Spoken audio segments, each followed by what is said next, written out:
guys, welcome back to Gasssed Up. Yes. So we're with Lewis McGrillan. This is our little side hustle show. It's called Gasssed Up. Me and Joe. Big up. We're with a very gassed up guy right now. We had to get you on. I'm not gonna lie. We've had different guests on, and when you were recording the interview now, exclusively on TSN, it's gonna be out already. So check that out first.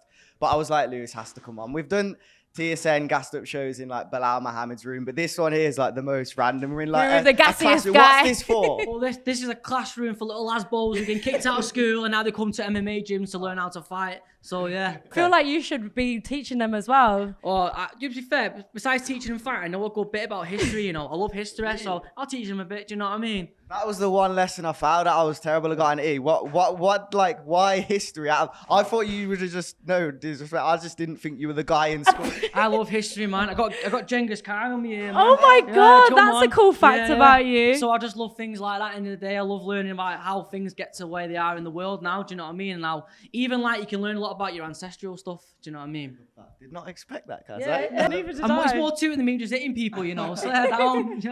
Yeah, we spoke, or you two spoke about you were a footballer, you're a keeper, turned scrapper. We want to talk about a serious scrapper who's had a crazy upbringing, Israel Adesanya. This topic of this week's show is, how much has he got left? What's your opinion, first of all?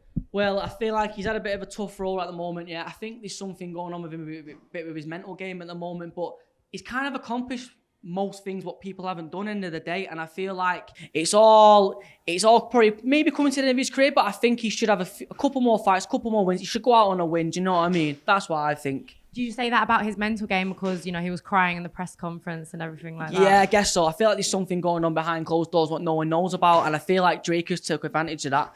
You just mentioned to us as well that you watched the documentary of him. Yeah. What do you feel like his upbringing gave to him as a fighter? Because he's still one of the greatest of all time, right? I feel like it kind of give him that fight inside him, like probably a bit of resentment towards people, probably like giving him probably racial abuse or things like that. And I feel like that kind of did strive him a little bit. I feel like he does take it a little bit to heart, especially over things like over Drake and stuff like that, because of like probably his ancestral things and stuff like that. And I just feel like he's just going a bit too over the top and getting in his own head, really. That's what I feel. How much do you think you can relate to him as a fighter when you watch those documentaries? Do you see things he's had as a kid or gone through and think, oh, this is what makes me a fighter or aggressive or something like that as well?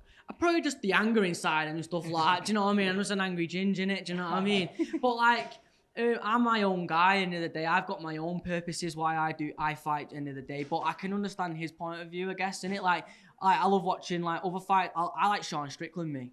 I love him. I love him. I love to meet him. Yeah. Do you like Sean Strickland, like his fight style or the way he is off the camera, or is it everything? Yeah, it's a bit of both. I like the way he sits there and chat shit in his fights, tell him to fight him in the center, Jack. And I like things like that, and I like the way he just goes off on people stuff, and I like how he just is. I love how he bullied MGK, I can't lie. I thought it was funny. But yeah. But you do have to be like, okay, let's talk about, because we're in Manchester, like Oasis, if you're talking music, they're musicians, but they're also characters outside of the music. You're a character outside of MMA. Sean Strickland's a character outside of MMA. You need that in order to be a star in entertainment, don't you? You know what it is with me? I'm just being me. Some people just have that side to them when they're talking and stuff like that, and I just feel like I'm being unapologetically me. Do you know what I mean? So if people like me chatting shit, then I'll just chat shit all day for you all. Do you know what I mean? Yeah. Do you find that it's easy to sell you, like in a fight, because of the way that you are? Most likely, yeah. Some people want to watch me get chinned sometimes as well, innit? Because he's like cocky. You know what I mean? I want him to get done in. Oh, I want to watch the McGrillan knock someone out. So it's like a win-win for me end of the day, innit? Yeah. Well, we can't wait to see more of your fights and just you as a person. No, thank you. Appreciate it. Thanks for having me.